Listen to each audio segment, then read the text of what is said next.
Welcome to the Nightbird Radio Podcast. I'm Timothy Saylor, and I'm going to be your host this evening as we sound out the subconscious, navigate the nocturnal, and explore the farthest reaches of our experience. Coming at you from the back of an 86 Dodge Ram van on the rolling foothills of the Blue Ridge Mountains in the great forest deep in the heart of the Kali Yuga. This is radio for the hauntological turn. And welcome back, Nightbirds. It's great to have you back, and it's great to be back. On this episode, I'm joined by returning guest Lindsay Starke. Lindsay, how have you been? Uh, I've been good. I'm good. I am good. I've been complicated. Yeah. You know, this point in the timeline is interesting, although I think I'm fairly #blessed and doing real well. But it's been an interesting 2 years since I was on last. I had a pretty big health scare that was kind of a transformative experience that shook up a lot of my spiritual practice.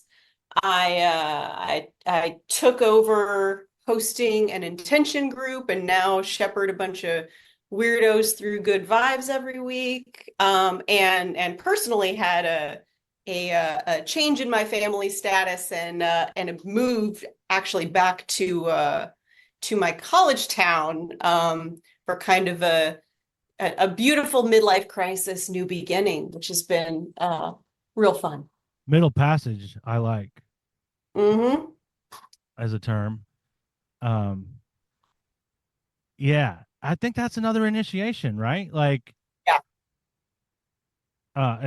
It's definitely it's difficult for me sometimes because there's this idea that like, well, I'm supposed to know by now, right? Oh yeah. Yeah, it doesn't help that in all this I turned 40, which, has that big like cultural signifier of now I am, well and truly middle-aged. But the numerology is so good at 40. It's a stable. It's so good. Yeah. And it's a fifth house perfection. So like Oh you yeah, turn good 40, times. you're ready to go have some good times. Hell yeah. Okay, so what I first immediately thought of when you were saying that was that this health scare that you had mixed up your magical practice. Do you care to go into that at all? Like what Yeah, happened there? I'll talk about it. So this was it kind of I'd been on this sort of longer initiatory journey, and this was a big crux of it. So, oh God, time and space are very confusing, but at some point, I guess this was probably a year and change ago, I found a lump in one of my breasts and, had these sort of requisite like freak out mode. Breast cancer doesn't run in my family, but it was, it was pretty scary. So I like to walk the middle line, and like I do Western medicine and also our more woo-woo types of things. Like I'm gonna use whatever is in my toolbox, like a good chaos magician. So I kind of got on the okay, I'm gonna go see a doctor and get the whole mammogram situation checked out, get the ultrasound. But then also talked to Ivy Bromius, who has a cancer grimoire, to kind of be like, what are the things that you did in the lead up? What are the things that I can think of? And she was, of course, just like the most amazing resource in terms of here's some things to look at spiritually for that, to figure out what, where this might be coming from a spiritual standpoint. And it became abundantly clear that my like mega hard ass just one of the guys, like, get things done and never really feel anything tenderly situation was intimately tied into that. And so she had suggested a shamanic healing, and I had back right before the pandemic started, I had met uh, a Northern tradition shamanic healer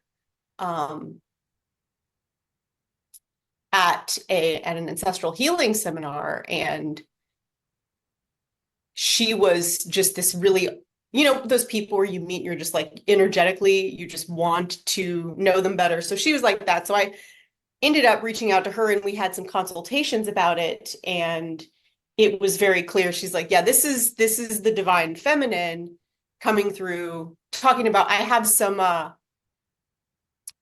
tough mom stuff, like a lot of folks do, and I'm very, very close with my mom now, but we had a kind of a rough time growing up, and so I had spent so much of my identity was about pushing away the feminine, and I'm using big air quotes here, the feminine, the motherly, the soft, the vulnerable, the tender, and really developing like some hard ass, I can take care of myself tendencies, being just one of the guys.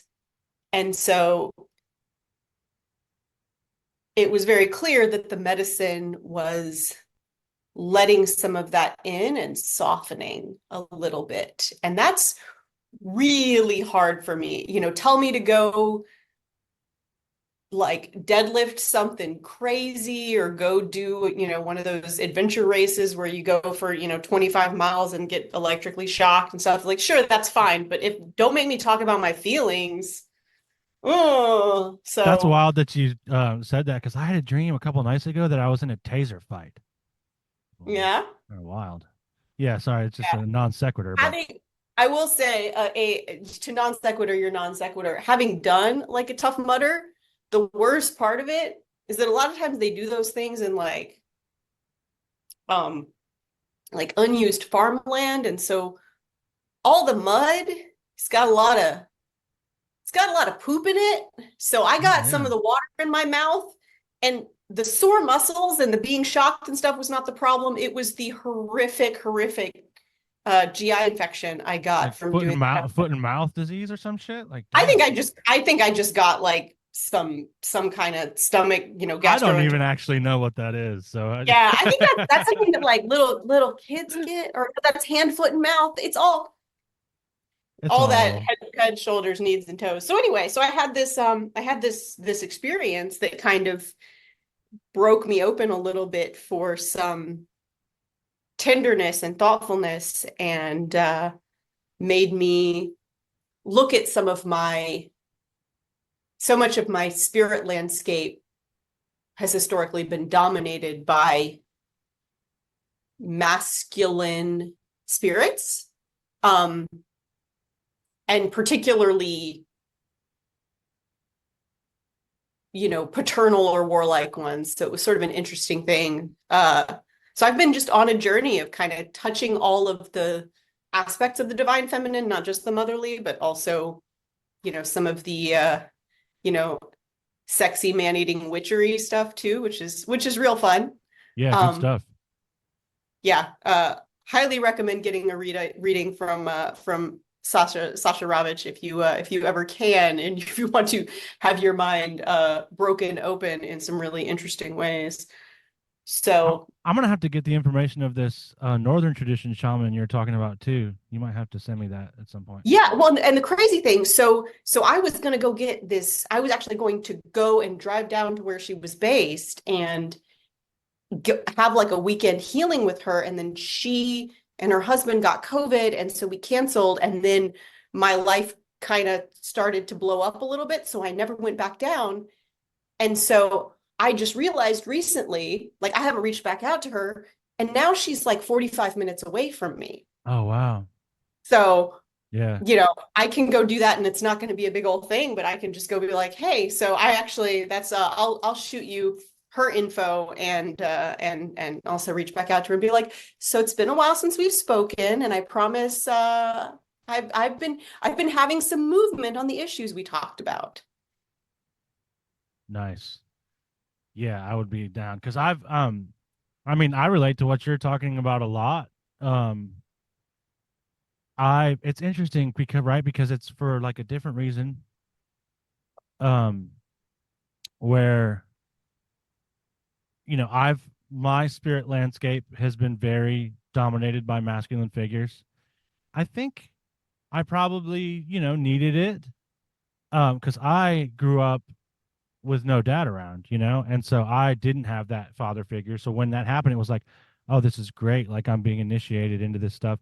But then I also do have this similar tendency to throw up the walls, and this is something that came through in some angel work, like some angel communication Hmm. for me. That was like the way that you did, like if your heart is a like the way that you defend your heart is actually by taking down the walls, Yeah.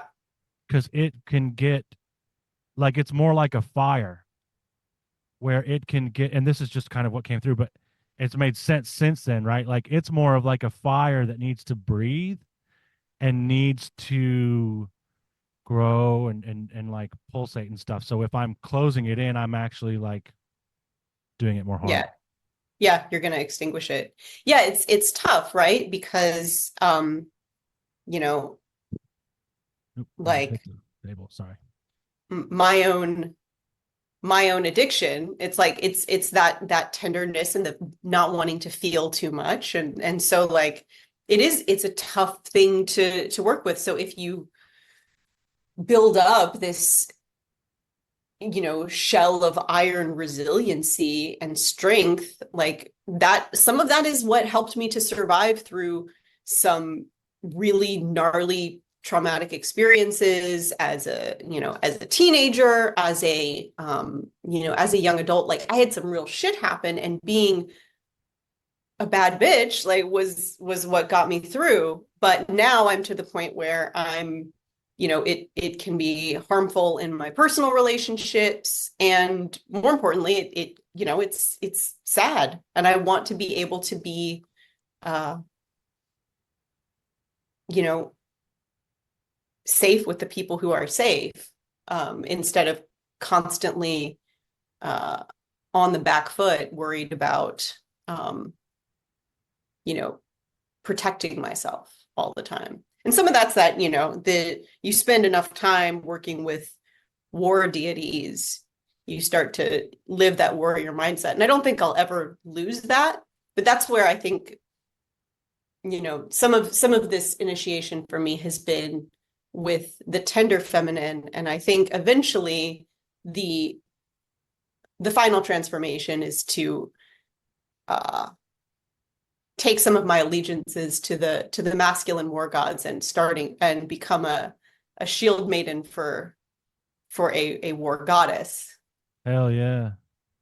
That's crazy that you said Shieldmaiden because it was exactly what was in my mind. But Yeah, yeah. I had some I do think about Shieldmaidens a lot. So I mean, who doesn't, right? Like that's my, I if I'm putting together like what are my style goals for 2024, it's like shield maiden, hell yeah. glorious shining shield maiden. That's what I want. I I like want, it. yeah, it's a good, I mean, and if I were, I think we're all in this continuum, and recognizing what is the most nourishing for you. Like if I tried to just be vulnerable and tender all the time, like it would be weird and not like me. And in fact, I had um my therapist said, actually, like the fact that you are very, very tough, like that's not this maladaptive coping mechanism. There's nothing wrong with you. This is like sometimes closing yourself off is the right thing to do, which is like, oh, thank you. You're not just thinking I should talk about my feelings all the time, and that's literally your job. That's really great. Yeah, it's more of like a like an appropriate or maybe skillful use of that, because it's a skill and it's a tool, right? So like, but I can overdo anything, or I can Yeah. underdo things sometimes too, right? So I think, yeah, it's about that balance. That makes sense to me. Like, um, I think that these things are always, I'm just at the point where I just think that these things always hide a superpower. Yes. Like the wound or the whatever it is hides that, or it like reveals it even. Yeah. Yeah. There's such a transformative and beautiful thing that happens when you recognize there's nothing wrong with you. Like you might have like bad habits and you might have maladaptive behaviors, but that there's really nothing wrong with you. And that was my big spirit message that I got last year that kind of broke open my head. And I guess I should finish the story to say that per Western medicine and there was nothing wrong. I did not have cancer or anything. I just had like a benign cyst. So it was my body calling attention to something that needed to happen to me spiritually. And it's gone away. So it's, it's just one of those little interesting things. I don't know that I would have heard it if it hadn't been a somatic experience, which I think is really interesting. Yeah, definitely. Yeah, that tracks. I think that, you know, that's another thing where I'm like looking at it and I'm like, I just can't think of anything that isn't some kind of message. Like, and especially with the body, right? Like, I it's speaking to us all the time. And it's a Yeah, matter of like, am I able to listen? And th- do ditto for the outside world. And now, obviously I can go a little crazy, like trying to interpret everything. And that's a skill in itself that requires some level of finesse for me. yeah, Like I have an obsessive mind. And again, like I kind of think that's a superpower, but it can also be kind of a little much. yeah, yeah. Well, that's the thing is all of our superpowers can go too far, and that's what where doing um any kind of mental or physical or spiritual conditioning can help you to develop muscle control, right? Like, um, but that's just me probably thinking that lifting weights cures literally every problem, psychological and I mean, otherwise. I think you're not wrong. Like for me, it's like I wasn't exercising at all on the road. Like I was trying to do some, I was doing some mace workouts and walking around a little bit, but like, let's be real. Like, you drive 12 hours. You don't drive 12 hours, but you know what I mean? Like you drive 10 Yeah, hours or something. I'm just going to sleep. Like, fuck off. I don't yeah, want to do that. It's just not like a life there are people out there that do it. And man, really respect those people because they'd be out there like swinging kettlebells after like a shift. And I'm like, dude, you rock. But mhm, I'm like in at least a low grade state of depression, and I just want to like curl into a ball. You know what I mean? yeah, But yeah. The so thing, and so much to say, since coming back, moving my body again, holy crap. yeah. I can It feel the energy flowing. Sorry, I keep interrupting you. Go ahead. Oh, no, no, no. It's okay. It's funny. It's, the that's the being in that low grade depression. It's like the thing you need is the thing that you least can do in that moment. Like if you were Yeah. somehow were able to find the reserve to be able to, swing around a kettlebell or do something, like it would help with that. But God, it's fucking hard in that space. So Yeah. yeah, I mean oh God, there's a Mark Ripito quote that I'm going to get wrong, but it's essentially that the deadlift is useful in training people in how to do things that are hard. And that's that's, yes, it is picking up something heavy and putting it down, but it is also that building that resiliency and the mental capacity to push through things and seeing the progress and recognizing that change is possible. Like all of that is so transformative. And it builds. Like, so at first, I use this metaphor a lot for like when I'm talking to people in recovery and in the program, but it applies to everything. I, at first, can't see, I don't have necessarily like, so if I'm just starting out, I don't necessarily have the track record of progress or the experience to know that this is doing something. So it can look like, what am I doing? Like, is this, because the progress is so slow and I'm with me all the time. So I'm not always going to look in the mirror and see the progress, even though progress is happening. So it can Yeah. be difficult to see. But once I have the experience and the track record, the time and put in to see the progress, it just builds and builds and builds to where it's like, yeah, I don't feel like doing this today, but like I'm gonna go do this because I can see it now Yeah. and feel it. Yeah. It's a really I had a friend ask me the other day, like, so Lindsay, how do you motivate yourself to go to the gym every day? And it's like mental illness, like really, like that's it. Yeah, yeah. It's the same for like why I keep a rigorous spiritual cleansing practice. Like, why do you have to fucking burn so much stuff around yourself? Because I have that many intrusive thoughts. I don't know. Like, Yeah. Yeah. Like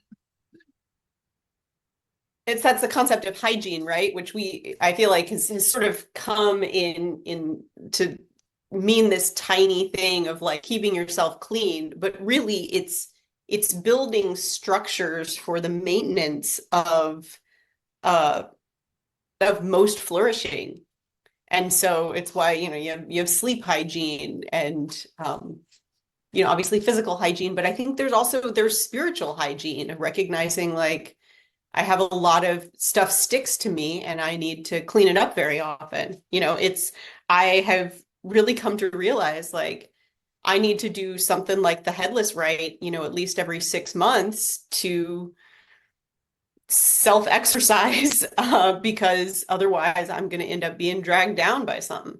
I do it every few days, Lindsay, these days. And Oh yeah? I did it right before this. I do it before every episode. It's my vocal warm up now. Really? Yeah. Yeah, Yeah, I pretty did it. much. I did it last night because Nice. the faith weather was good for it.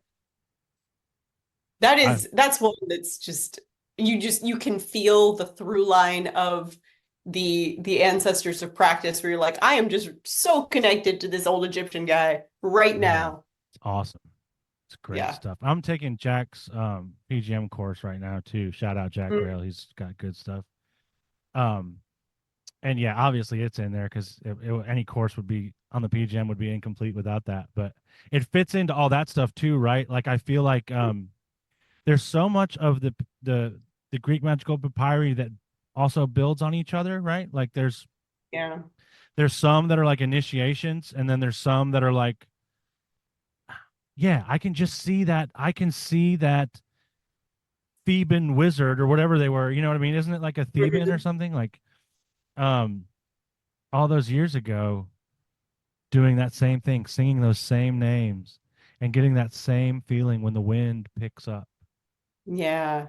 Oh my Yeah, gosh, I there's get the nothing like same it. experience with the rosary too, which is really interesting. Like feeling like, okay, there's deep ancestor stuff in here that I'm plugged into, especially not having been raised Catholic, but still it's like, oh, this is from before the Yeah. Well, and Reformation. and and if you think about it, yeah, it's from before that, but it's also, I think you're tapping into the ancestors of just praying with beads, which is Yeah. probably about as old as, like,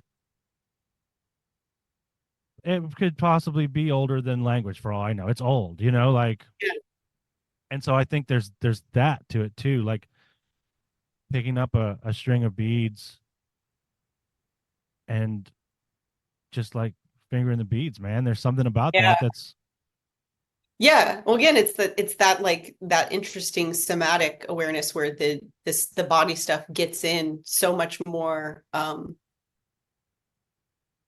deeply, at least for me, than if I were to just sit there and pray without some sort of a physical component. How's your I want to ask you this because I'm having a kind of an experience with this. Do you find that you wax and wane on Christian stuff at all as you work with different beings or spirits, or does it stay pretty stable for you? I think kind of both. Um, and it's funny the talk we were having before this about like sometimes astrology gets in the way, but I do think this is an area where an astrological framework is interesting and helpful for me. Is that my chart is not entirely, but largely a pileup between the eighth and ninth houses. So I have this intense dynamic tension between eighth house spirit type stuff and ninth house spirit type stuff. Yeah, And that's interesting. so get pulled back and forth in those directions. And particularly, so I always have some sort of ninth house thing going on. And often that is Christian, but not always. Um, Interestingly enough, a lot of the like planetary devotions and stuff that also hits that same like this is structured and these are benevolent, which is funny because I do think of Saturn and Mars as malefic, but like these are entities that are not like tricksy in the way that some of the stuff I work around in the eighth house space is much more sort of tricky to work with. And so I move in between those spaces, but then within that move in what ninth house stuff feels like. But in general, there's always a light baseline of some of it because it's just good tech and it Yeah. works. And particularly, um, in times of distress, that's always going to be what I go to first. Like if I were in a situation where I was, worried about life or death or something, I wouldn't be asking the Agathos Diamond for help. It would be, JC and the squad. Yeah. Yeah, that's and that was definitely wanted to ask you that because it was a lot of what we talked about last time on the show, and then also for me, it's not hitting at all for me right now. And anyone that knows my history, it's like, yeah, that's what I grew up in. I consider it my first language. It was like my kind of my way back into like a spirit based or a spirit centric way of living was like around that. Mm-hmm. And so for me it's like part of me wonders how much of it is like who I'm hanging out with. That's okay. And then part of me it's like, is it just like it could be astrological too. I haven't looked into it. I definitely I'm pretty sure, dude, you know what? I'm pretty sure Pluto has been moving through my ninth house. Mm, Yeah, so it's like very. yeah, So that I'm makes really sense.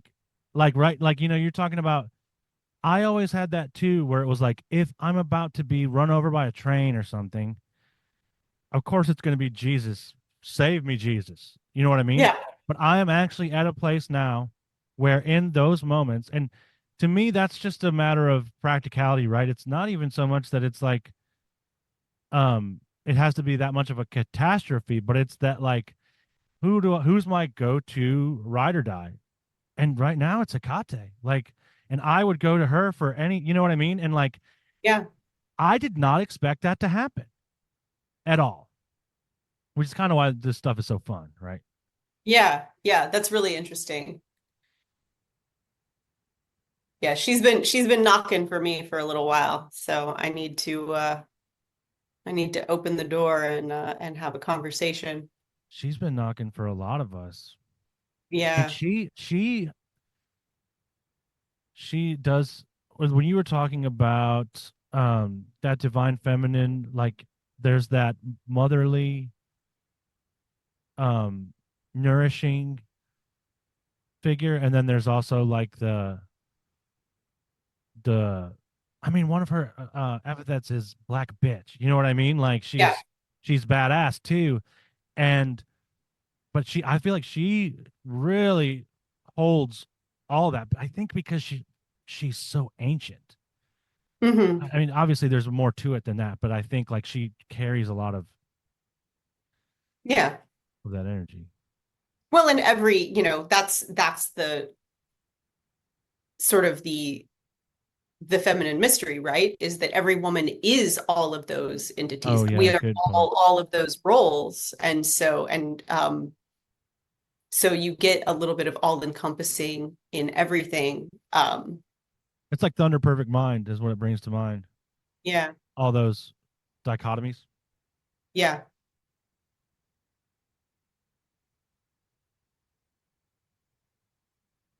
Did you have something in mind that I um pushed away? No, no, no. I'm just was thinking about it was tangential just to all of this is just like I just had the phrase the transformative power of female friendship pop into my head. Hell yeah, I Because love it. I love it. 2 weeks ago I had a like a beach trip with a couple of other, you know, magical gals that and I know that are really good friends of mine and just some of my best allies. And it was like one of the best, most fun things that I've experienced in as long as I can remember to just be with girlfriends and have that space. I think it's something that I have not had much in my life and haven't had in a long time. I It's been a many years since I had like a close group of female friends, so it was really it's interesting. And the thing that I think made it maybe come up is our internal name for ourselves is the Crones. Like that's our group chat is Crone chat. But we're all the other uh instantiations of the goddess, so it's pretty dope. Yeah, I love it. Yeah, and obviously, like, yeah, thank you for also bringing to mind the dichotomy thing, because like that's it, right? That's like the ability to span those. Well, it's limine. It's like that's the best way I can put it, right? Hmm. Standing in the middle of these seemingly contradictory forces or ideas Yeah. and being able to like hold that, it's badass. Yeah, all of those threshold spaces are really interesting. And yeah, I feel like there's a lot of medicine there, particularly for people who've gotten so sort of stuck in black and white thinking, working with these entities of liminal spaces and the in-between spaces. Like it forces you to recognize that everything is a lot more complicated than it originally might seem at first glance. Yeah, and I mean, as chaos magicians, like I think that we're called to like stand in that place, because it is the point of like I think I talked about this with I think I talked about this with Ivy. I hope I'm not wrong there. But like we were talking about the D&D like alignment chart, Mm-hmm. and okay, anyway, so the middle is, sorry, I'm having a conversation with myself while I'm trying to express this thought. Who's among um us, my yeah. dude? And in the middle, you have chaotic neutral. Hmm. And I think like that's like the chaos. We were talking about that being the chaos magician, and how like that's the point of potentialities of possibilities of, and like if you stood there, it's not just like, and to use like a political term, like it's not just right and left, bro. Like Yeah. there's a lot of directions you can go. Yeah. Well, that's been the sort of weird thing that I feel like I've seen in the community over the past few years is more sort of weird dogmatic thought about this is good and this is bad, and it's Yeah. real weird. This person is okay, or this person is always correct or always wrong, or this is if you believe that this particular political or whatever thing, then you're a sheep, and just all of that, and just Yeah. being like, you guys, like, where is this coming from? Like, This ain't I thought us. I thought we were all supposed to be able to put ourselves in the reality tunnel of anyone and see that as our superpower. Like, what is this where it's like nothing is true, and everything is permitted except for that one thing, which is definitely the case. And like, obviously, like, I have my own biases, and there are reality tunnels I have a harder time with than others, but if I completely lost that capacity, I would feel like I lost my sight. Um, Mm, well said. I am really glad you brought that up, because that's something I've noticed too, is, and that it's been concerning to me, that binary and that othering and that, like, yeah, dogmatic black and white thinking. yeah, Um, it's real weird, right? Like, I and I worry about it with this show, right? Because like this is a place where you can come on and you can share your experience. And people have different experiences, and people make different conclusions from the experiences they've had, right? And like, but I never want to like, but it's interesting because I get afraid of it from all sides, right? Like, which is it? So, as much as I feel like I don't want to make it a two-sided thing, so I'm trying to put this in the right words. Like I can become dogmatic about anything, and just because like I can become dogmatic about something that's at its heart, like was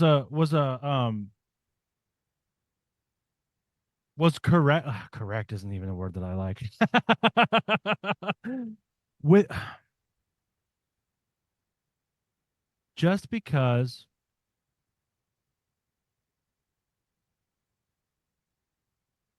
oh, I'm having trouble with it. Like something with the best intentions can become dogmatic, right? And like yeah, something that was like so right and so true in my heart and so liberating, I can turn that into a dogmatic system. Like I'm able to do that. I yeah, understand my capacity to do that. And so like that can happen on any side that from you can look from.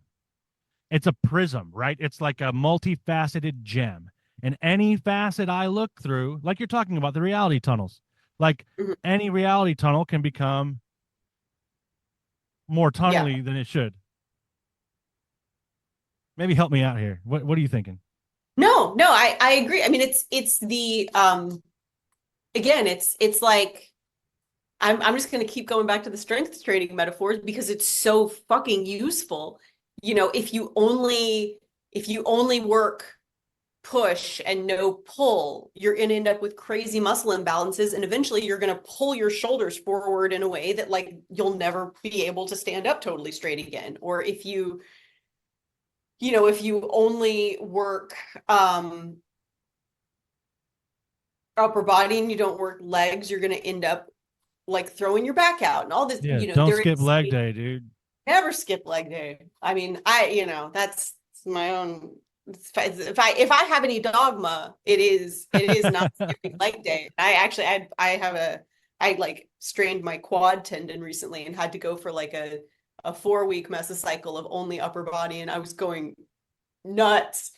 Um, but we're on the other side of that, so I am back to my normal level of sanity, which is medium. So yeah, so I think yeah, it's this weird dogmatic thing that you see, and people are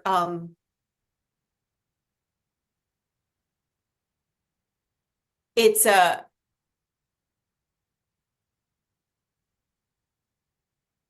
I'm open-minded. It's just that this is wrong. It's just that the other side is wrong or something. And I,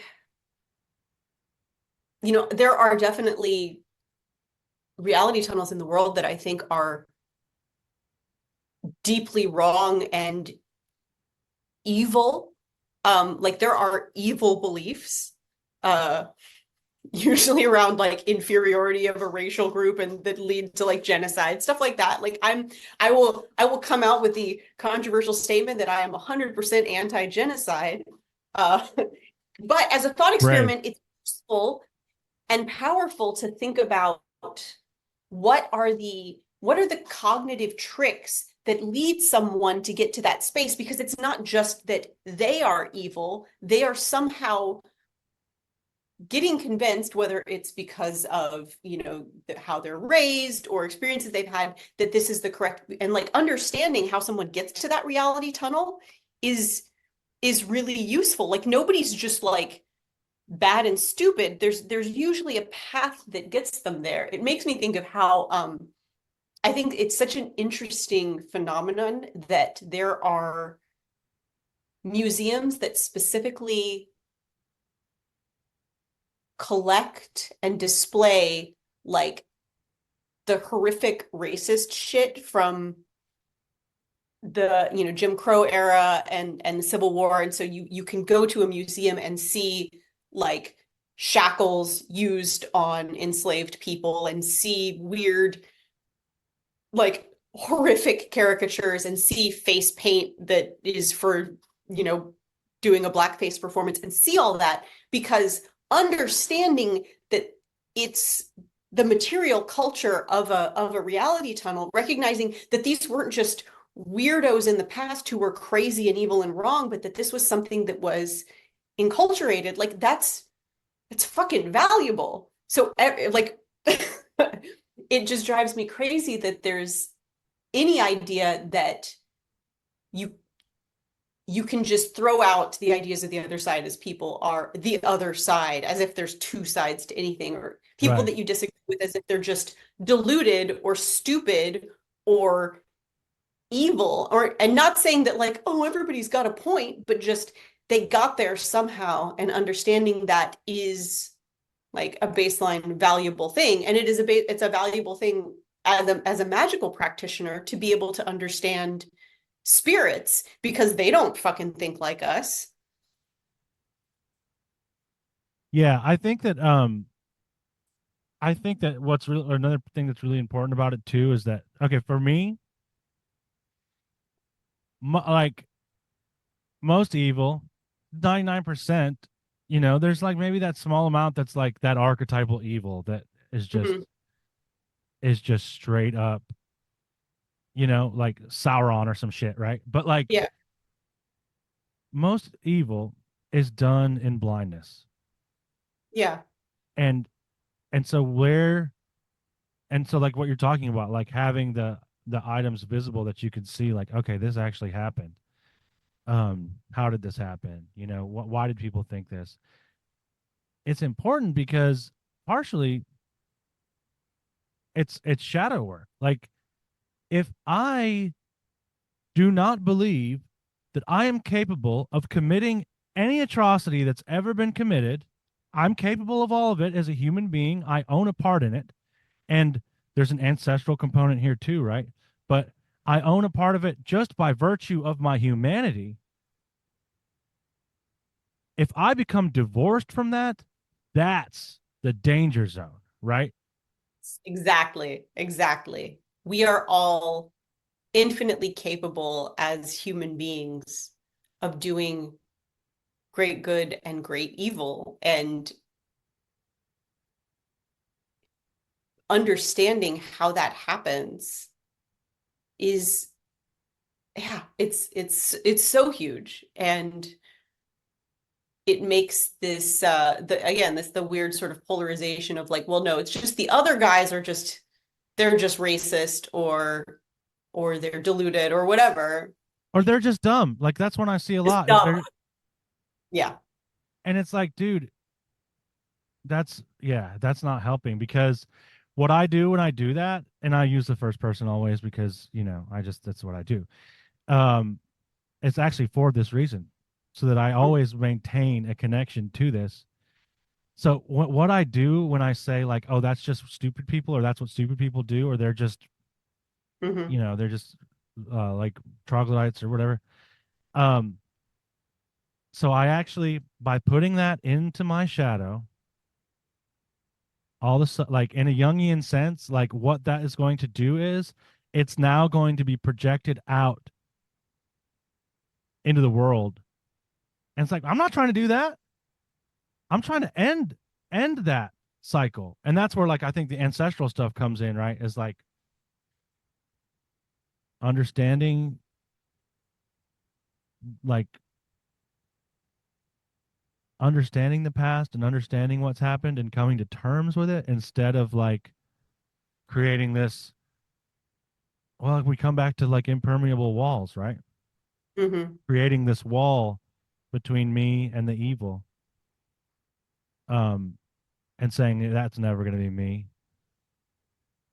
Dude, Yeah. sometimes I think being right is a very dangerous place to be. Oh yeah. Because it's so easy. Like, yes, in that moment, like, yeah, you can be completely just and completely correct and completely right. But it only, like, you look at history, it only takes some time before all of a sudden I can become dogmatic, like you're talking about, or like a zealot. Yeah. Yeah. When you are unable to recognize the humanity of others, you've already started to fall. Even people that you consider, especially people that I consider evil, right? Like, Yeah. that's the thing. Like, I don't get to just ignore that, what you just said, because the person sucks. Yeah. you Yeah. know? I might bless their hearts, but like Yeah, that, I I mean, might that's bless their heart, and I don't have to talk to them either. yeah, like I don't have to be friends with everybody, but yeah, it's and that's the transformative magic of the blessing of the hearts, right? Like if Yeah.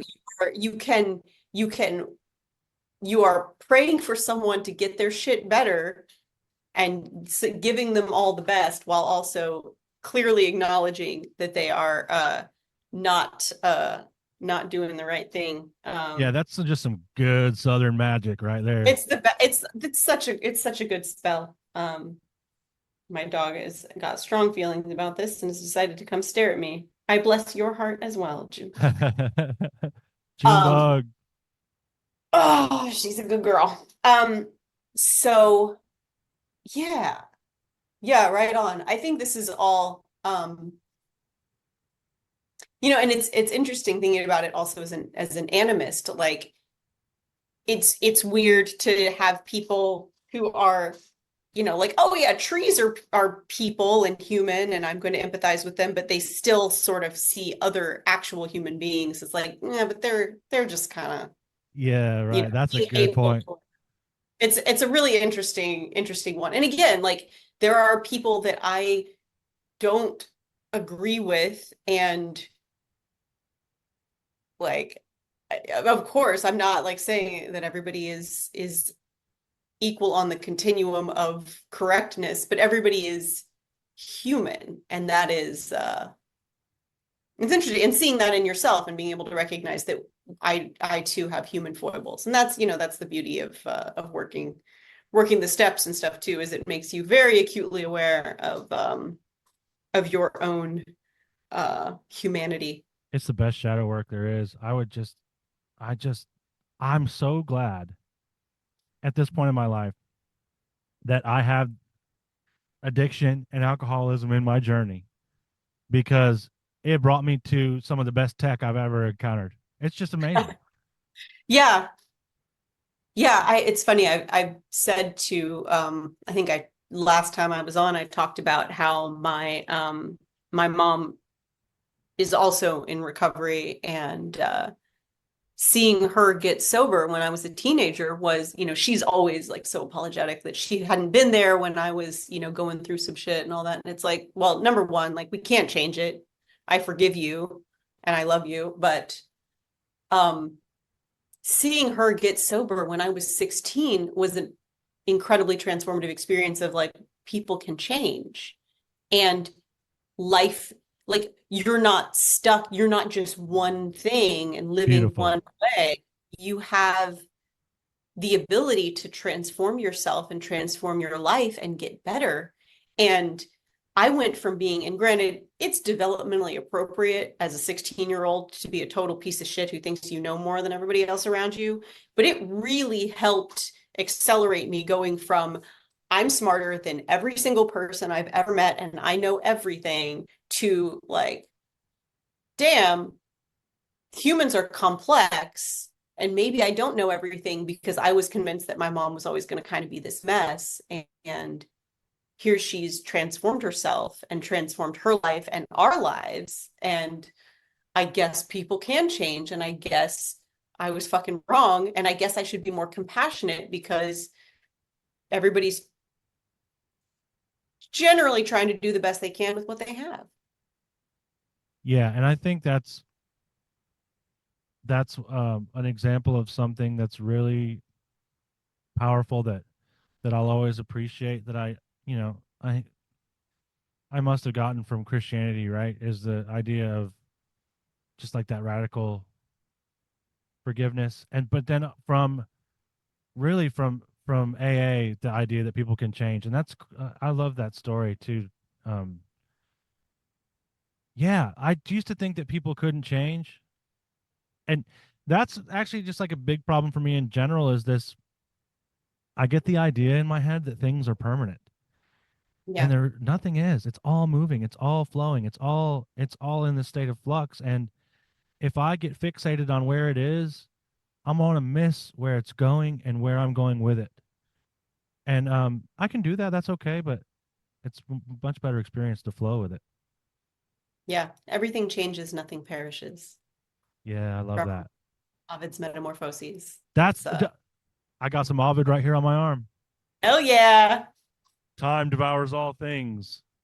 Also good. God, he's homie's got some bangers, that's for sure. Yeah. I didn't even realize I was honoring Saturn with that tattoo when I got it. It was just like in college, and I was like, yeah, that's fucking rad. Yeah. I mean, it's good. Little Saturn. I struggle with some Saturnian stuff. Hence the nothing perishes. Yeah, I think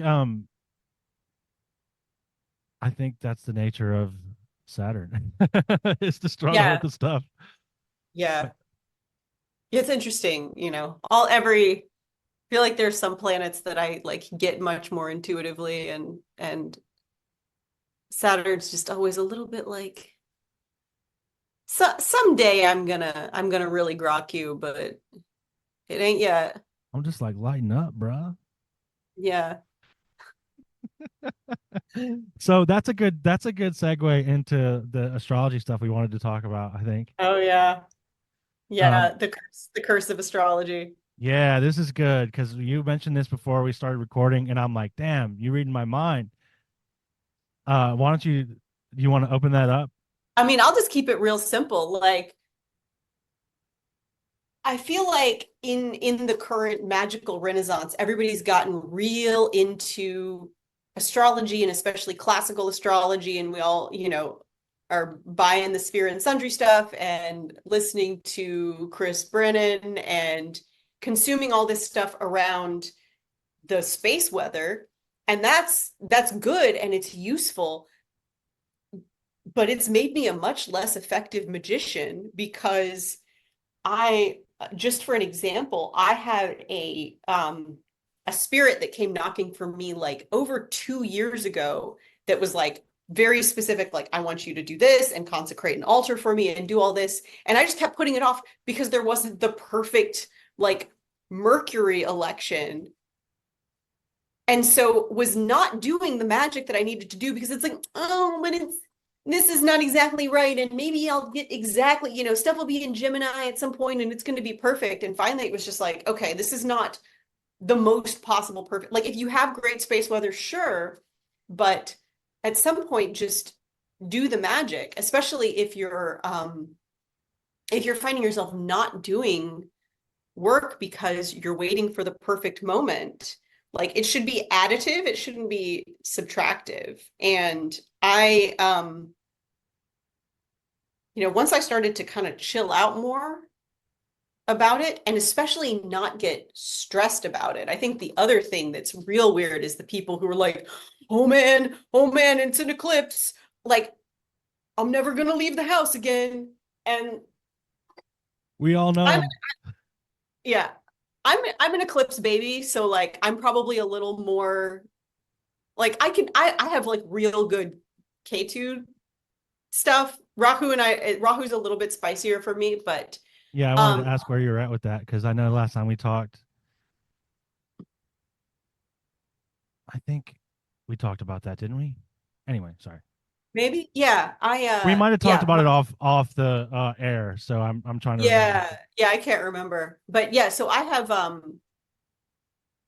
K2 conjunct my natal sun and Jupiter all in Sagittarius, all in the ninth. So they're just like chilling, like having a great time together, like just very that sort of comfortable, like paternalistic religious energy thing happening in sort of the identity space. So but I think an interesting example of it was people who would maybe at this most recent eclipse event, like, regardless of how you feel about eclipses on these sort of astrological spiritual plane, like, it's a fucking crazy amazing thing that these spirits that we all have a relationship with are doing. And people who are like, I didn't go and drive 6 hours or however long it would be to go see it, but people who like were close to seeing it, but who wouldn't go look at the damn thing because they were worried about the baleful rays. It's like it is a miraculous and amazing thing, right? And so, like, what if there's a space for, I don't know, like, eclipse hygiene for, like, okay, so if you're going to view an eclipse, like, don't eat food like under it, and maybe like take a salt bath after, but like it's fine to go and experience it because it's this incredible thing that happens in the heavens. I was so trying so hard not to laugh while you were talking because I just couldn't help but think about like there needs to be a baleful rays Chad meme, where Yeah. like the beta is like under the baleful rays, but the Chad is just like soaking them in because okay, I am always like, yeah, I'm gonna avoid that shit, man. I'm not trying to get that juice on me. Yeah. But then when it happens, I'm like, there's no way I'm not going out and looking at this motherfucker with my bare eyes, which is what happened. I was in 99.97 totality just based on where I was Yeah. from trucking. Like I was in Fort Wayne, Indiana, and I was like, I've never seen this before. I'm gonna go look at it. Do I have eclipse glasses? No. What will I do? Well, I'll just squint a little bit. You know what I mean? Just like, just total, yeah, just not like so. Maybe I'm on a little bit of the other side of, Yeah. like I ate and whatever. I did some mantra because there is this idea, and I'm not exactly sure where I saw it, but I have read it that any mantra performed during an eclipse has like 1,000 time multiplier to it. Like, Yeah. yeah. Yeah. I've read that too. I mean, I did mantras because I've just been having some weird Rahu shakeups and stuff. So Oh, cool. Always yeah. interested to hear about it because so I'll finish this real quick and then we can talk about that some. Um, I, and I went out and looked at it and I saw the corona of the sun stretching out into the darkness of an afternoon sky. And I was blown away by that. And honestly, it was great after that. I was like, I felt like I just took in like a ton of energy. You know what I mean? And like Mhm. like hardcore astrologers might be like, that was bad energy. But I'm like, but Yeah. dude, it was power. I don't know. But I have a strong Rahu practice too. And you're good. Do you need to take care of something? No, my robot vacuum started up on its own and decided to Oh come to shit. the room. That was the CIA, dog. Yeah, it's like, stop this. It's crazy. So another funny, so this is going back to that idea, and you mentioned Rahu. Like when I talk to astrologers, they're like, nah, no Rahu, bro, no Rahu. And so in the Thai practice, Rahu is like, you want to go to Rahu because Rahu can fuck your shit up. So why would you Yeah. not want to appease the one that can fuck your shit up? Like what, like I'm paying protection, kind Yeah, of yeah. idea. Well, that's how it was at first for me, but honestly, it's become such a fruitful relationship where like I give Rahu um multiple black foods every full moon and on eclipses, and Rahu looks out. Like, well, here's another thing. I'm also in a dasha where Rahu rules me until like 2032. So it's Hmm. like I don't know if this is the right for everybody, but it's been right for me. You know what I mean? And I Hmm. can recommend at least trying it, right? Like I don't I really don't think it's especially for a magician, there's something wonderfully transgressive about the idea of this demon who stole godhood by like putting on a fake mustache and like standing in line with the rest of the gods while they lined up for the special Yeah, drink. You know what I mean? Like it's yeah, yeah. awesome. Yeah, yeah, it's interesting. And I mean, I think every malefic has a lesson. I think, like I said, I've just had such a good K2 thing Yeah. that it's been hard to go on the other side. But I've had this eclipse cycle has been K2's in my seventh and Rahu in my first. So it's been Oh yeah. shaking up a lot of, things around what do I need and want and what is my identity and desire as a person and pushing all of those buttons real hard. But it's been good, and I do think there's yeah, there's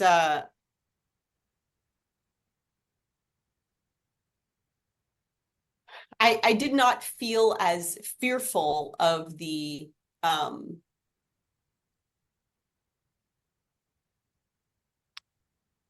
North Node eclipse as I had previously, where normally I would like run to Durga and be like, here's some lemons, please protect me. It was a little bit more of like, okay, this is an interesting thing that is happening.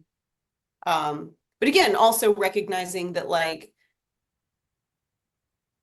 I can't I if I end up hiding and crippled in fear because of space weather, like that's not leading to my maximal flourishing. Yeah. Well put. And like you said, like this is my Nike slogan, my Nike swoosh is like just do the magic. Like Mhm. and I am like that at that end of the spectrum, man, possibly to a fault, but it hasn't been really bad. You know what I mean? Like I can't say it like has been destructive or anything. Uh like I would rather do the magic than read 200 pages about the context of the magic. Like I'll get to that and that's valuable, obviously, like and we'll do that. But I think it's to me as an experiential learner, it's just so much more impactful to try it. Yeah. Well, and you think about how people who are looking for an excuse to drink will say it's 5 o'clock somewhere. It's like, okay, it's Jupiter hour somewhere. Yeah. Like, That's a great like t-shirt right there. I think there's our slogan. Like it's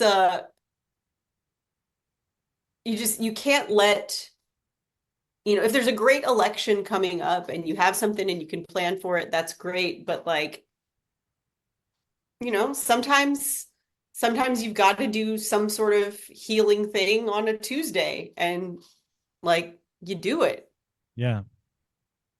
Yeah, and usually for me it's like I already done did it, and then I'm looking up the astrology of it afterwards. You know Yeah. what I mean? Like I did like Yeah. so and honestly, a lot of the time it lines up because I'm just kind of vibing with it and I'm in the right time. Like the right time was the time when I felt like I was supposed to do it. Yeah. And I the think right of time was also vibes. the time where I had the power to do it. Yeah. Because, dude, I might wait for the right election and I'm feeling groggy that day and I'm like, I just ate a bunch and like, you know what I mean? Yeah. Yeah. Yeah. Yeah. Yeah. I like the vibes based magical practice. I think that's good medicine for folks who are sort of, BBMP. yeah, it's you know, it's with anything, you know, the astrology should enhance your life, not control it. And it should enhance your magic, right? And Yeah. yeah, I just wouldn't get anything done if I waited for the right time. Yeah. Or if I spent my, you know, like, oh no, this is a we're trying to make everything about astrology. Like I know I started, you know, I talked about the sort of like ninth house, eighth house dichotomy, but trying to explain everything about yourself via astrology, like, oh, well, you know, I'm in a I'm in a seventh house perfection this year. So, you know, my relationship, you know, I'm going to get in a relationship or my relationship is going to change or, you know, something like that and being like that weird sort of prophetic thing versus just being open to this is a tool and a source of lessons, but it's not like if you start to become fatalistic, that's another dogma, right? And I'll tell you this, you know, you mentioned the prophetic thing. I think prediction is one of those, it's like a sword without a handle. Mm-hmm. And I think it's really easy to get caught up in the predictions of astrology. And like, I don't find personally that when I'm in that place, that it's conducive to a healthy, balanced, sane. Well, not that I'm ever sane, but you know what I mean, sane-ish. Yeah, yeah. Like the doom mindset of people who listen to, you know, oh, here's the astrology for the year and oh, it's going to be really bad, so this year is going to suck. And Yeah, man, again, like as Gordon White always says, optimism is a spell. And if you are fooling yourself out of optimism, you are cutting yourself off at the goddamn knees. You got yeah. to keep It's that mindset. I'm cursing myself, right? Yeah. If I do that. Yeah, yeah. And so I think one and God forbid I get it right, Yeah. because then I'm really like thinking that I'm okay, this is definitely gonna happen the way I see it every time, you know? Mm. It's like when a gambler wins. Like when someone with a gambling addiction wins hits. Yeah. It's just it's just kind of like encouragement to keep going. Yeah. You Yeah. never hit if Nope. you never gamble, dude. Um, so do you have a relationship with the healing power of copper? Um, Not like a ton. I know, you know, I see I've done some fun Venusian copper stuff, Cool. but yeah, Well, I'm let me curious. tell you, yeah, okay, so for someone that likes to get jacked, um, I'll tell you the research I've been doing. There's this book called um it's like the giants who ruled America or something, right? And it's all about like giant burials and like just you know, and we say giants, but it's like just like 7, 8, 9 foot tall skeletons that have been found in the mounds. You know, because they used to Just just like 9 foot tall. just 9 foot tall people, no big deal. Um, uh, you know, and they used to just like dig up the mounds. It's just like it's actually like a really it's hard to read this book because you just are hearing about just desecration. It's just it's like a record of desecration, right? But it does describe what they found in these mounds, and Look, I'm just gonna say this, Lindsay. They're all 8 foot tall and they are all covered in copper. And I'm Mm, like, oh, okay, okay, I see. So that's something to explore, you know? Can I become a giant? yeah. I feel like I might be misremembering this, but wasn't let's see the Iceman found with some copper too. I knew he had all the weird tattoos, but Where was the Iceman? in the Was that in? Alps. Okay. So you know what's interesting too? Okay, here's another cool one is that, and I talked about this on another episode, but I'm going to talk about it again. Yeah. Um, so the copper mine, like, there's a huge copper lode in Michigan that Hmm. was, it's there's like just proof that it was being mined in, the time period of, I think it's like, I don't know when it is right now where they say the mounds were built, but I don't really truck with like the mainstream timeline. So like thousands of years ago, maybe. And this copper was being, basically what they would do is they would heat it up and then cool it as quick as they could with water. And that's how they would mine the copper. They would break it off from the stone by doing that. They would Mm. heat the stone with fire and then cool it with water and it would crack and they would collect the copper. Anyway, just a tangent. But the copper is heavily mined from this place, but they have found not nearly enough copper in any of these burials to correlate to the amount of copper that was mined. Which is Hmm. like, okay, obviously some of it probably ended up wherever, but I'm thinking a lot of it was traded because I also think that there was much more overseas trade Oh and yeah. all that The stuff, right? pre-Columbian excitement. Yeah, for sure. Yeah. Yeah, that's interesting. I just looked up the Utsi the Iceman thing. He had a copper axe, but I don't know if that had Whoa. magical purpose or was just the because it was sort of he's a copper age Well, it's dope. find. But that's an interesting that sort of the anthropology of that find. He had so many little tattoos and when they did some diagnostic stuff on the body found that those were areas where he had like arthritis and so they were very clearly Oh, spirit wow. tattoos for healing which I think is Maybe it's a good that's, tech and something I'll try. no, that's awesome. I like that a lot. Yeah, man, like deep ancient history, like ancient ice bodies covered in tattoos is again that fits in with my Shieldmaiden aesthetic. Like I want Yeah. weird prehistoric tattoos and dope armor. So my aesthetic is New Age himbo and copper giant. I think that's a great look for you. It's very, very hot. And I'll let you know my progress with the copper because I'm almost 100% sure that it's going to help us get ripped. Yeah, Yeah. nice. I think we should do some controlled experiments. We can get some money, get a group of people, get some like exercise scientists involved, give But some folks. it's unethical to expect someone to work out without being decked out in copper. I do actually think the American Psychological Association bans that in their human experimentation rules. It's like gotta gotta be decked out in copper. I mean, Well, like you can't keep someone from doing, like, I just feel bad for the control group. You know what I mean? Like, yeah. That's cool. I like I like being kitted out in the gym. I definitely have certain things that I wear totemically. oh yeah, Yeah, what you yeah. rocking? Or can you say? Um, I can say I have okay, let me check in with the involved parties. I love Um, the secrets. They're fun. yeah, yeah. I yeah, I have a hagstone that carries a somebody in it that I Oh, bring for certain things. sweet. Yeah, That's what's up. I got a lot of tie amulets that yeah. I'm always kind of wearing, so I'll have those. And then, there's obviously like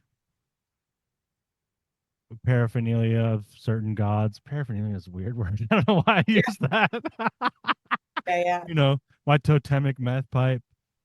Just kidding. yeah. Um, yeah, and then of course, the copper. I don't actually, damn, I actually haven't been wearing the copper to work out. So maybe I'm fucking up.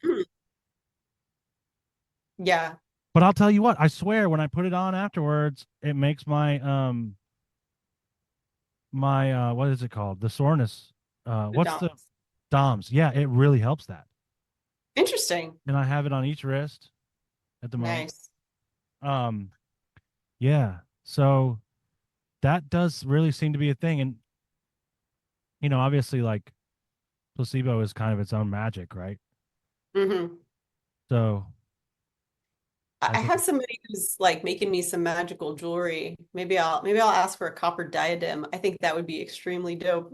yeah, you should totally do that. And just wear it at my like normal like gym that's like 50% older Oh people yeah. trying to maintain health and just be like, yeah, I'm the bitch who deadlifts 260 in a copper diadem.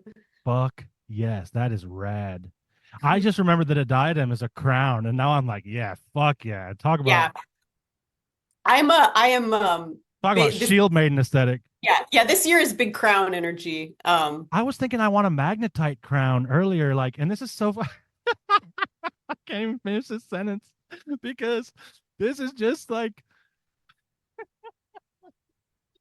I love magician thinking because it's like, yeah, you're just like already totally there with like the copper diadem. And I'm like, damn, I was thinking about a magnetite crown earlier. It's like we just I love it, man. Yeah. Like because apparently you have some like there's well, obviously there's like some magnetic shit going on in our brains. And I'm like, maybe Hmm. I can kind of enhance it, you know? Interesting. Yeah, you'll have to report back on that. See how the ESP is, see how my psychic abilities are when I'm wearing the magnetite crown. And it's funny that you describe being at the gym like that too, because that's how I feel when I'm like, really grinding out that last rep and I'm like vibrating. You know what I mean? Because Mhm. like you sometimes Yeah, yeah, you gotta chant a rune to be able to fucking lift it. yeah, yeah. It's real good. Oh, I told you. I think I said last time. Sometimes I'll rep out the barbarous names of Mars from the Hygromantia. Oh, I've still never tried that. I should. I don't really fuck with Mars. I'm Mars is, I'm I've not kind bereft of war gods at all, but go ahead. Yeah, yeah. I've been kind of toning things down a lot with Mars. We've got some complicated stuff in the recent Yeah. past. So I haven't done it in a while, and I'm actually kind of interested in figuring out what who's gonna fill the place as my big workout guy. I've been fucking around with Antares, which is a real good it's my heliacal rising star. You can't hear on astrology again, saying you Yeah. don't, fuck astrology, but also astrology is fucking helpful. And Antares is really useful for me. To the point where I have this sort of like fantasy that I'm gonna start a personal training business and call it Antares Fitness. Oh, nice. Then you should do that. Yeah, I think it'd be really fun. I think I'd be fucking good at it, but I don't need to. It's only so many hours in the day. That's a But damn shame, right? yeah, but Antares is, it's kind of an interesting way to approach that martial energy. Um, so that's I have some Antares tincture from Sphere and Sundry that's like is my magical pre-workout, which is pretty nice.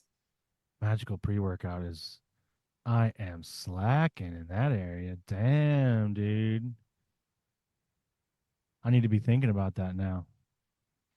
I am on a big supplement kick, which is Yeah, like, of course. of course. Yeah. Like Same. I feel like they just go hand in hand really well when you're like working out again. It's like, yeah, I'm gonna fucking get like real dialed in. Hmm. Yeah, I'm doing like, but I'm also doing like this like fungus cleanse that's like it's not just like a small amount of time. You just like you do this now kind of thing. And Hmm. it actually you ramp it up as you go. Interesting. Yeah, it's wild. There's like a lot of like there's some very esoteric material connected with it too. Like it gets very like Gnostic fungus archon thing going Huh. on. Yeah, Which like is a great band name. yeah.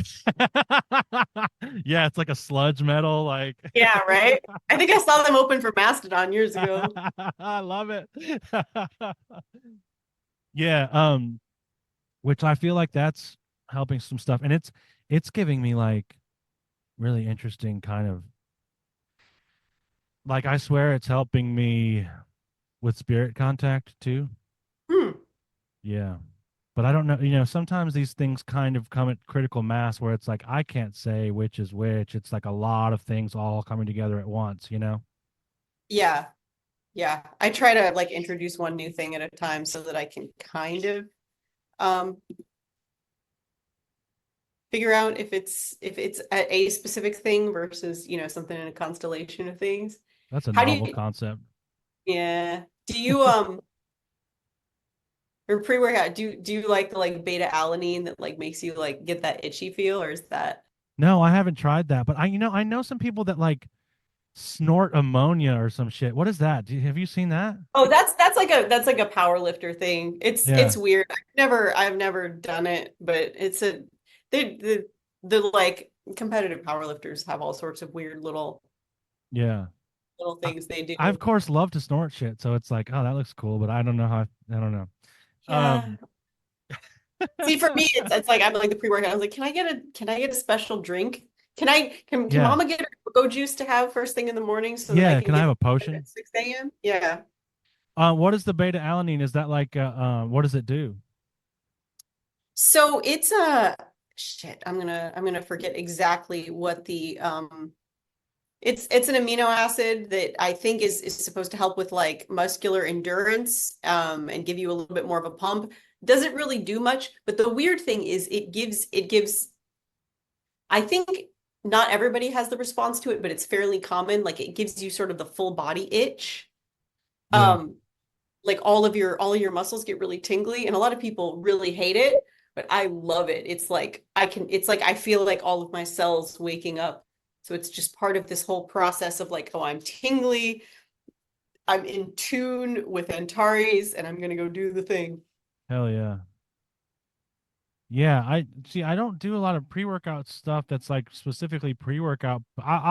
You might have some stuff for me, but I feel like I like to use my caffeine in my day differently. So like I Hmm. don't really want a giant dose of caffeine right before I work out because I'll be fucking tired the rest of the day because I just, Interesting. you know what I mean? Like it doesn't Yeah, hang yeah, around for me. Like like I just drank a fucking huge energy drink before this, but I don't try to drink more than one a day because they stop doing anything. And then I just need yeah, to go to sleep. yeah. Yeah, I feel like caffeine is such an interesting spirit I mean, talk about like the socially acceptable drug that makes you, good at work and stuff. It's really interesting. It's a spirit that I have a great relationship with. I metabolize it really well. It basically does everything I need it to do and nothing I don't. Like I know a lot of people who have really tough relationships with caffeine. It disrupts their sleep or it makes them crash. And for me, for whatever reason, it's just basically a cognitive enhancement drug. Yeah. It's like ADHD and medication. Yeah, totally. I think it's that for me too. Oh, absolutely. So it's just really nice that sort of crisp waking up in the morning. I drink some water and then drink a pre-workout and then go and like feel electric and go hit it real hard. Hell And it's yeah. it's interesting. I was asking about the beta alanine because I was asking if you had experienced it too, asking if it feels like spirit contact to you because it feels like spirit contact to me, which is I'll check it very out. it's like the only other time I've had that feeling is like when you're dialed into something like the headless right and you get that full body like electricity Oh, feel. that's my number one indicator of the spirit showing up Yeah. is So that it's full body chill. so then it's like, is this bad or good or weird? You know, so it'd be interesting. It's in a lot of like, you know, just sort of mainstream pre-workouts, but it's I'll I check it definitely out. know people who hate the feeling because it is like bugs crawling all over you. And I'm like, oh, I like it. I fucking love bugs crawling all over me, dog. Like Right? that's that that's that chthonic shit. You know what I mean? Like, Yeah. Yeah. um, so I guess, right now for me it's just like some creatine, some caffeine from just regular old coffee. Shilajit, have you ever used that? I'm familiar with it. I've never used it, but I I like it know a that lot. interesting. Yeah, I like it a lot. And I don't know exactly what obviously there's more going on than just chemicals, but I think the main chemical component of that is like fulvic acid, which I think Hmm. is an amino of some kind. I don't know. I'm by no means a nutritionist of any kind. But it's nice. And then this protocol that I'm on for the fungus stuff is the fungus stuff for the cosmic death fungus is what they call it. Um, is black seed oil. Hmm. Have you ever done that? It's a, I've had it in things, it's but a yeah. wonderful, wonderful plant spirit.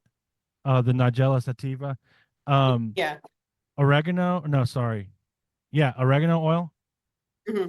and NAC. So Hmm.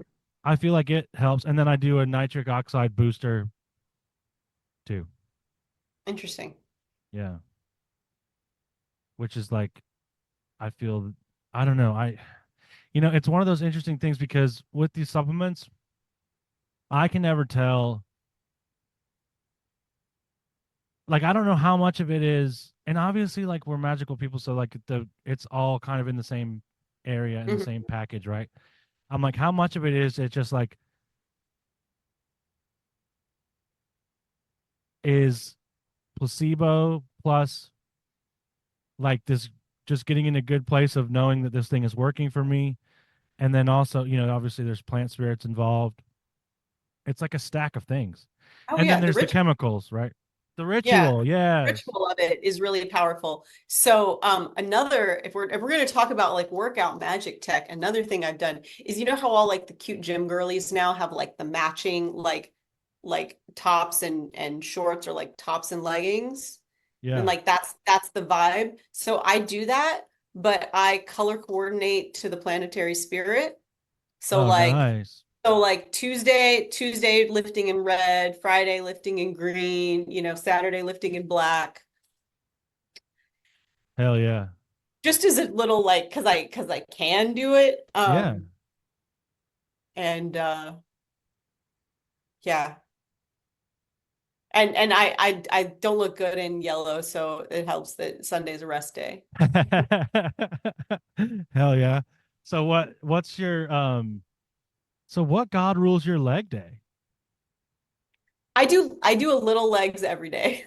Oh, okay, sweet. Yeah, yeah. Yeah, I do. So my current split is like um I'm doing like a Renaissance periodization split where it's like one day I'll do hamstrings and certain upper body stuff. The next day I'll do quads and certain upper body stuff. The next day I'll do glutes and certain upper body stuff, and then calves worked in there and stuff. So then I do a little bit of everything every day. And I find for recovery, well, granted, the research is pretty strong that women recover much faster and easier than men. So I can kind of hit legs every day, but it's not like I'm hitting the same leg muscle every day. So Well, it makes sense too, because like really like it's not realistic to think that you would only like as a human being be walking one day of the week. You know what I mean? Like yeah, for yeah, yeah. thousands of years, all we fucking did was walk. So like what like of course. Yeah. Yeah. So I still have time to, you know, time to recover in there, time for the hypertrophy and the strength gains to happen. But And also I will say that my new pickup line is what God rules your leg day. yeah. Maybe maybe Yoda's does do you work legs on Thursday? Because those thighs are expansive. This Hell is yeah. not apropos of magic stuff, but one of my actual literal for real workout goals for this year is to be able to crush a watermelon with my thighs. Like I am Oh, I am fuck yeah. actively training for that as a goal. And what makes you say that that's not magical? Because it I sounds mean, it's magical as not fuck to me. ex I mean, it's not explicitly mad. I'm not like entreating the spirits to give me watermelon crushing No, thighs, but maybe I should. Maybe I should no, build what that. I'm saying, like, what you should do is make it a ritual where it's almost like an egg cleanse, where you take the watermelon and let it absorb like the parts of you that you want to say goodbye to, or like that you want to kind of master, and then you Mm, let like put that watermelon all over you and let it absorb that from all the parts of your body, and then fucking crush it with your thighs. okay. I think that's a great plan. Once I get to the ability to crush the watermelon, because I'm still not quite there yet with the scissory thing with my weird quad tendons. So Hell yeah. there's a whole technique to it that I'm working on. Oh, really? So what kind of Yeah. exercises do you do to work towards that? Like I mean, really, a lot of it's just like quad and hamstring work, just getting them stronger. But some of it is there's a lot of connective no thigh tissue. master? I mean, I guess you could do like the hip. I can remember the abduction and adduction machines, but those just always feel really absurd. But a lot of it, because it kind of requires a scissoring movement, it's actually a lot of it is strengthening the connective tissue in your scissoring movement. And you're hell Yeah. yeah. Yeah. So you have to get like really strong knees and hips so that you can kind of get that power in there and not hurt yourself. I'm really glad that like a huge portion of this podcast has been about working out. I know, it's Like, I'm so not being funny. sarcastic. It's great. Like, I mean, I think there's some people will really like it. Yeah, I think I mean, it's honestly, it's like my number one special interest. So why the hell not? And it's really funny because sometimes when I'm hosting the the intention group on Wednesdays, like somebody will come in and ask me like a workout question and we'll go on for like 10-15 minutes. I'm like, no, nobody is here for this. We need to have a separate little, you know, wizard wizard gain squad meeting where we can just talk about that stuff because one of the things when like when you've been like doing strength training for a long time is the people who aren't into it, it is the most boring thing in the world to hear you talk about how you pick shit up, put it down. Dude, it's but here's the thing. Here's where I go with it. And like this is when I try to explain it to someone and then it becomes even more uninteresting to them, but it's like, Yeah, no, dude, you got to realize that like the ancient philosophers were doing the same thing and they believed that the development of the body was commensurate with the development of the mind, and that without one the other one couldn't happen. Like, to me, to be that philosopher magician, they all come together. yeah, And if I'm fucking skipping that shit, I'm missing out. yeah, yeah. Hard same, my dude. Do you think about the Roman Empire a lot? I'm flipping this I think script. I do actually think about the Roman Empire a lot, but I think about the Punic Wars a lot and the fall of Oh, Carthage. fuck yeah. Yeah. I when I had when I was going through my like gnarly personal life shit, tail into last year, I would just like watch like have you ever watched those battle reenactments where they use like the squares and stuff to show how the different, like here's the cavalry doing this, from like ancient battles, like videos. Is it on YouTube? Like that kind of stuff? Yeah, stuff on YouTube where it's like, here's how this battle happened, and like this square I mean, represents the I love that shit. Like, basically, I'm so fascinated by ancient and medieval warfare that like I could really like watch stuff about that shit forever, because yeah, we don't know how it looked. Like, we don't, like, you can look yeah, at the map and you can look at the strategic stuff like you're talking about, but we actually don't know when battle was joined, what the fuck happened. yeah. So I would like I would watch this like videos of the Battle of Cannae. I can never pronounce it right. This is the Yeah. one, the one, the like dope ass encirclement that Hannibal did that was just like such a bloodbath. It's just such a fascinating little moment in history of like this unbelievable, brilliant act of strategy. And like I'm generally like a it's funny to be so clearly chosen by war gods, and like I'm like structurally a pacifist, but war is also like in my brain. So I want to talk about that a little bit. Or how are we doing on time for you? I'm fine.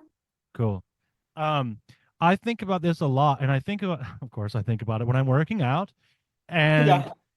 what is a war god doing today with me as also a pacifist anarchist, like who, I don't want to cut anyone's head off, but like how does that express today? And so I was listening to this song by this band Tear. They're fucking awesome. And they're a Faroese like folk metal band. And Mm. one of the lyrics of this song I've really been into lately is um the gods of the slain shine from my burning blade. And it's like, okay, what's the jailbreak of something like that? Of that, like, because I mean that kind of thing exists in a lot of like, like the epic poetry of the time, and it pervades my thinking, and like you watch Battles of Kenne on YouTube, so I'm sure like you just mentioned it too. So I'm sure like I want to know like what you think about that, because I do think that there's a place that this can be applied, but what's your thinking there? So some of it for me is related to my um the same reason why I am into like some prepper type shit. And it's because I am a very community oriented person. I want to be, if shit gets bad, I want to be able to help people, right? So like I there's a lot of folks that kind of go down the prepper rabbit hole because they're like, and they like want to go live in a bunker by themselves with a bunch of ammo and like MREs, which sounds real shitty to me. But the idea of being a resource in a thriving community of people and someone who can be depended upon sounds dope as hell. And it's why why I do a lot of first aid training, why I, try to keep actually like good canned goods around and things like that. And so for the war god stuff, there are people in the world who are bound to do bad shit. And I am not deluded to the point of thinking that like I can save the world, that I can single-handedly like save people from, I don't know, weird fascist assholes coming in and fucking with them. But I want to at least be prepared to defend, the people that I care about and be a resource of if the classic line is like a fascist worked out today, did you? So like you got to have some like, The shield wall of solidarity. yeah, like be a, if only fucking huge assholes have guns, then that sucks. And it's where I get sort of annoyed with a lot of people that I might agree with politically on some things, that they're all like the best way to reinforce your pacifism is to be somebody that nobody wants to start a fucking war with.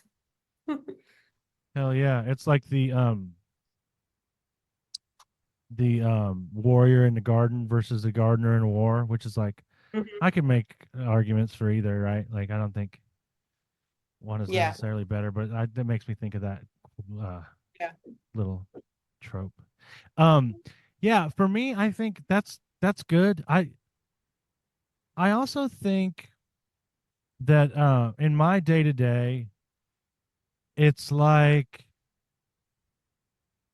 facing what I'm maybe afraid of and facing, like that's my foe, right? Like my foe is not my fellow today. My foe is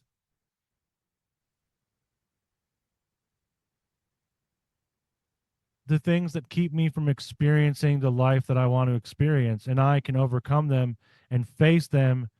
And like the act of doing that is like, because like I think of the battle frenzy Mm-hmm. as, okay, so that is like in the like the northern cosmology, that is enlightenment. Like that's a difficult fucking thing to um to contextualize now, right? Because it's like, well, what's my battle? But like my battle is, so like working out, when I'm like pushing through, and I know we probably talked about this, but like when I'm pushing through that moment of like, I'm gonna die, like I can't do this, but you push past it, and on the other side is power. That is the battle frenzy to me today.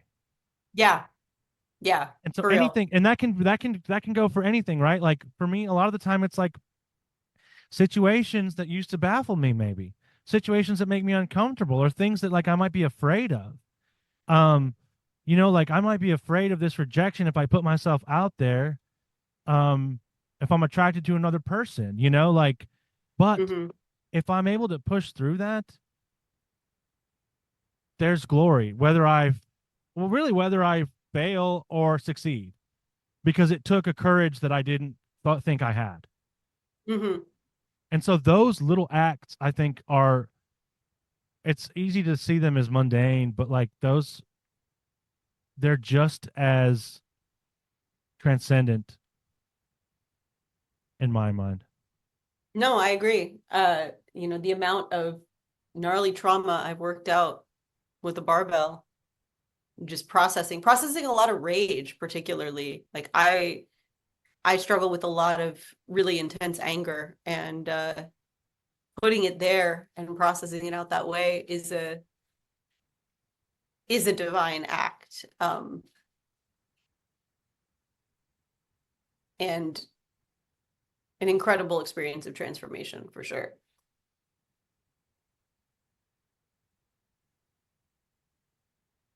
Yeah, I think that there's a doorway there that I can walk through, Yeah, and it's cool. I dig it. It's rad. it is rad. It's so rad. Man, I love bro talk. This is great. Yeah, it's great. Particularly starting talking about the divine feminine and then like, I know, isn't it so funny? Because we really did mean to talk about the divine feminine more, yeah. but But I mean, ultimately, again, like there's a reason why I default to the bro shit, and it's like it does work real well for me.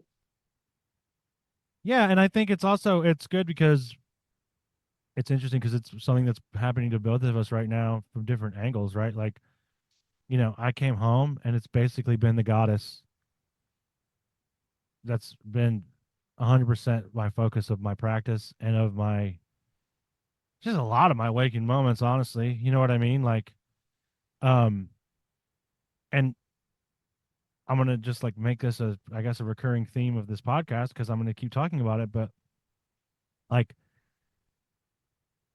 the goddess, she's where I can come to integrate the things that I've learned when I've been out there, and her hearth and her light and her, like, just her arms. Hmm. Like there's a sort of devotion that I have towards a goddess that I could never have towards the war god. Even though the war god, I'm like, yeah, bro, what's up? The goddess, I'm like, I will do anything for you because of what you've done for me. And it's because of what you've done for me. It's not like, it's a different energy. You know where I'm coming from because I see it in your eyes. Yeah, yeah, yeah. It's a beautiful thing. Yeah. And it's something that I think, oh, we need and are going to need only more. Yeah. Devotion is powerful. And the experience of devotion and receiving devotion and all of that is transformative because it reinforces that lack of loneliness too, right? Like it's real magic. And it's a connection because it just dissolves these boundaries that I have between me and you and others. Like, oh, I'm not like you. You know, you're different. We'll never understand each other. You'll never accept me. I'll never accept you, etc. Like those all dissolve in that womb because it's where we all came from. Yeah, sure did. Hell yeah. Hell yeah. Is there anything else that we wanted to touch on? I think that's everything we discussed. I'm trying to think if there's any other sweet sweet tidbits I can. Oh, I want to talk about just intending real quick. Because you've been doing that like steady for how many years? It'll be 4 years this August. So you've been participating in a Power of Eight intention group for almost as long as I've even been doing magic at all. And that to me is like I want to hear kind of about the long journey of that and where that how that looks now, maybe as opposed to it did 2 years ago, and maybe again when you started 2 years before that. Yeah. I mean, talking about devotional practice, right? So my day job is community stuff, working with other people. And that is, if the gods have given me a gift, it is that skill of bringing people together and connecting them. And it's something that when you get the feeling of like, oh, I'm doing the thing that I was put here to do. It's that feel. And so really um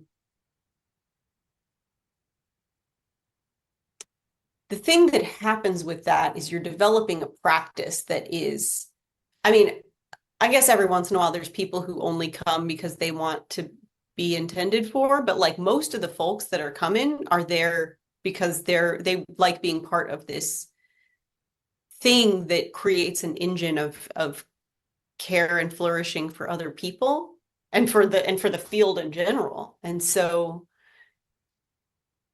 it's for me it's like the most it's the closest thing I have to what feels like religion versus what feels like spirituality. And I mean that in the positive ways, because I know there's a lot of negative baggage around the term religion, but it's like this is a structured thing that I do because I am supposed to. Because this is not like I feel called to it and it makes me really happy and I love doing it, but I'm doing it because I can't not do it. I would be failing at what I am supposed to do, if that makes any sense. And That makes so sense.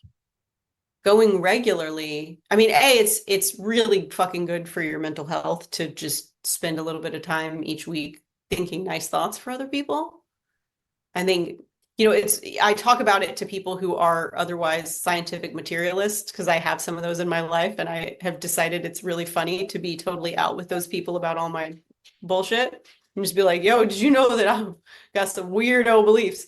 Love And a it. lot of them it's charming, but it's interesting because they get the intention thing where they're like, even if it's just the placebo effect, which placebo is magic, whatever, but like that seems like a really healthy thing. Like it just sounds like a support group at its most like banal. And then if you believe in magic, then it just gets more and more powerful. So yeah, every Wednesday night. And I guess, tail end of 2022, our dear friend, delicious Brian Wilkins, who used to run it, was like, his life got too busy. And so he asked me if I could take over hosting it. And it felt like, okay, this is what I'm here for. So I'll do the thing. And that is it's an interesting kind of structured, regular, rhythmic thing in life. And I have seen miracles happen, and I've experienced miracles happening. And it's it's some of the clearest and most amazing magic that I've experienced. I like my dog has brought a squeaky ball into the room because she also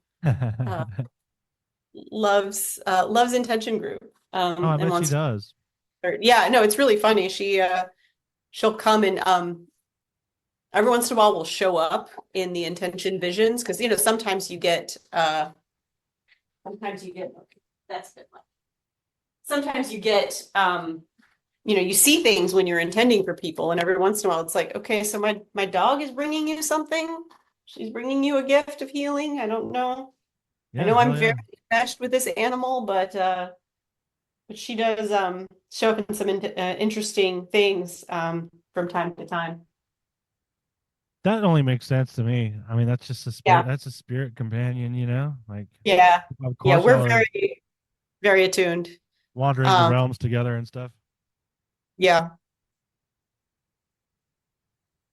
yeah. So that's really and that's kind of when I talk about what my real heavy ninth house practice is that feeling like it feels like a Jupiterian devotion, Yeah, that which makes is sense. really just so core to my existence. Is like this is what I'm supposed to do. I was given certain gifts and blessings, and part of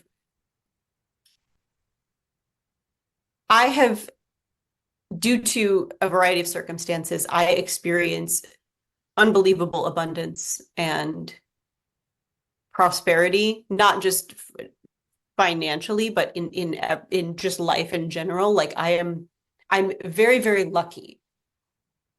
Uh, and so the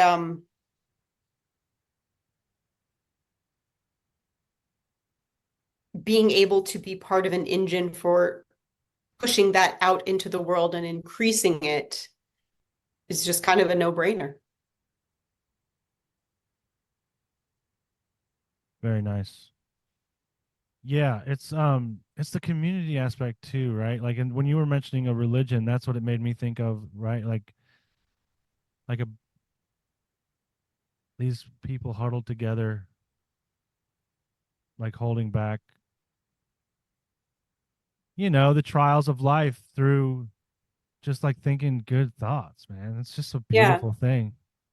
Yeah, offering solace to each other, but then also, the well-known experience of like sometimes there's intention blowback, and intending for good fortune for someone else often results in you getting some good fortune as well. And it's done some crazy shit. Like, I mean, I've gotten like 2 vehicles from it, but also, actually, yeah, two, maybe three.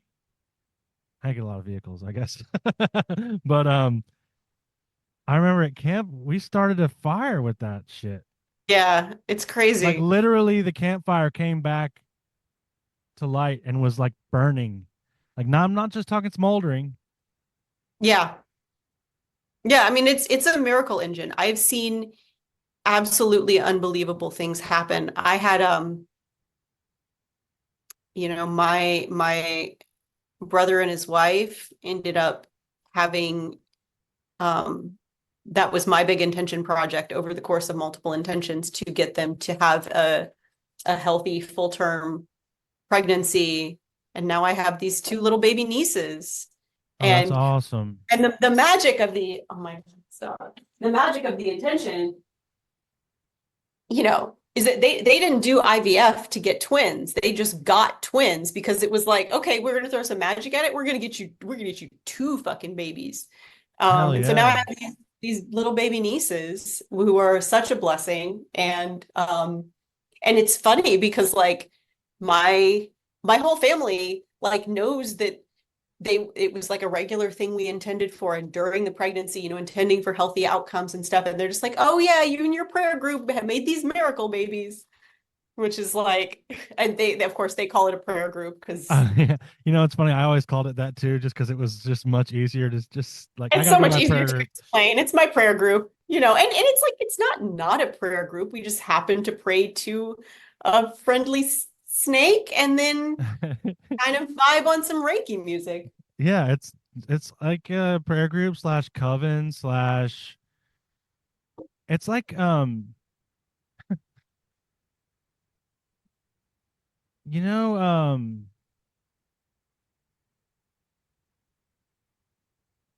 isn't it like something they do in Stranger in a Strange Land, or am I thinking of the wrong book? I don't. Where like they purr. It might be.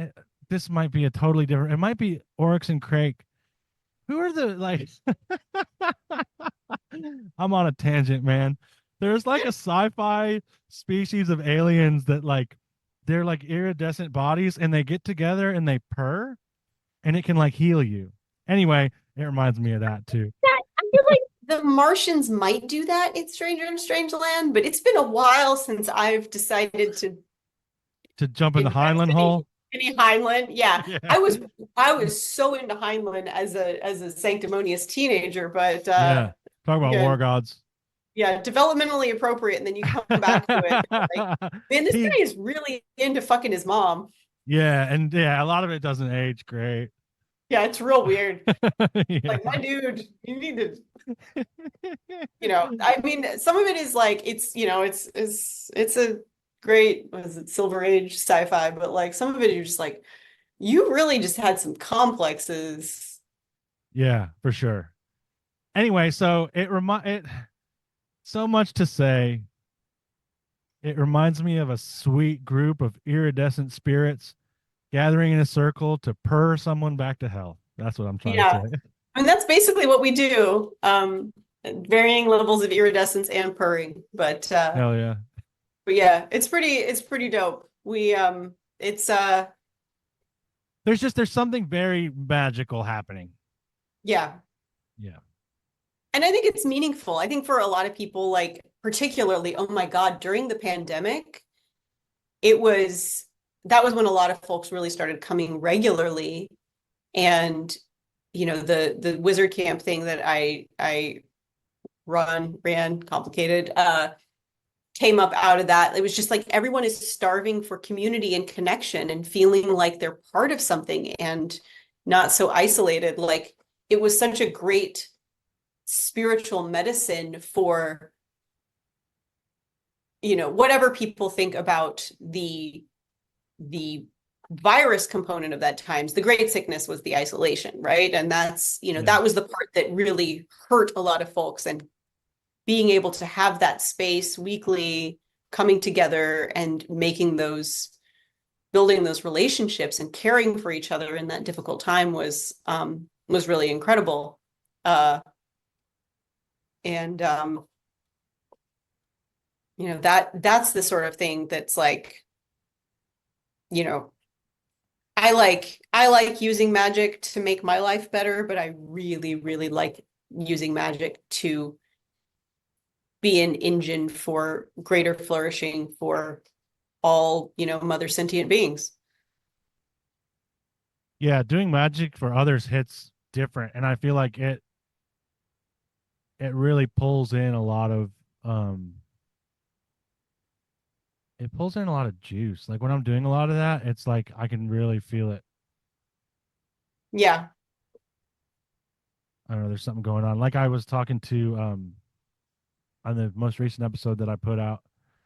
It'll be a couple episodes back by the time this comes out, but I was talking to Matt Boisvert about I've been doing in my sigil shoals a merit fish, which Mm-hmm. is like one sigil is just for someone else.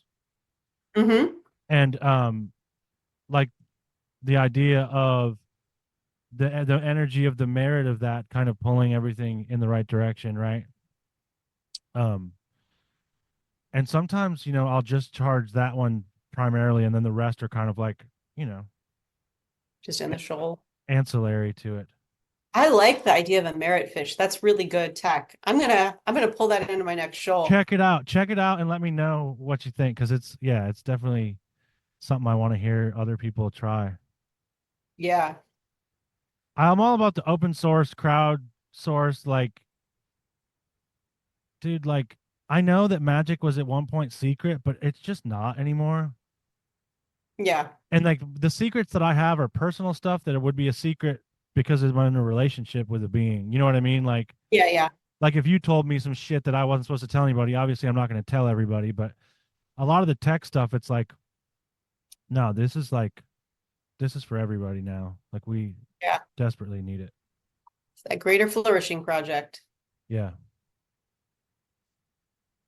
But I am going to start a secret society and I want to charge dues around. No, I'm just kidding. Yeah. I mean, it's a classic model for a reason. Yeah, right. Well, hell yeah. I think that's a good place to call it. What do you think? Yeah, I think that's good. I think ending on the topic of increasing the greater flourishing of the world, I think is a pretty good place to end. Hell 'Cause yeah. otherwise, we're just gonna eventually get back to iron again, and then it's gonna Yeah. be a whole other tangent cycle. And then we'll be reviewing pre-workouts. Yeah. Yeah. And that's our new just wait, that's our new TikTok shorts. Is Yeah. me. That rating pre-workouts in terms of how fucking magical they make you feel. Yeah. The scale of on a scale of 1 to Pharaoh Oceanophrus. Whom none I has give ever this an seen. 8. Yeah. Beautiful. Beautiful. Lindsay, thank you so much for coming back on. It's always a Oh, great time talking to you. oh, it's such a pleasure, my brother. It's good talking to you too. It's good catching up and to share a little love with the world. Yeah, and let's do it again sooner than 2 years from now. How about that? That sounds great. Let's do that. All right. So you enjoy the rest of your night. You too. Take it easy. Do you experience weird shit? Do your parents not like to tell their friends about what you do in the woods? Do you make more friends in a graveyard than you do at a party populated by living humans? Do you have interactions with beings that are not strictly considered human? Do other people look at you like you're crazy when you mention talking to trees in casual conversation? If you fist pumped or even just answered yes to any of these questions, you may be a nightbird. So let's sing together. If you'd like to come on the show and flap your gums with me, share your stories, or just talk about the malleable nature of reality for a while, then send me an email at tim@nightbirdpodcast.com. That's tim@nightbirdpodcast.com. I'd love to have you on the show. But until then, I gotta fly. But before I go, let me say this. Remember, you are never alone. I believe you.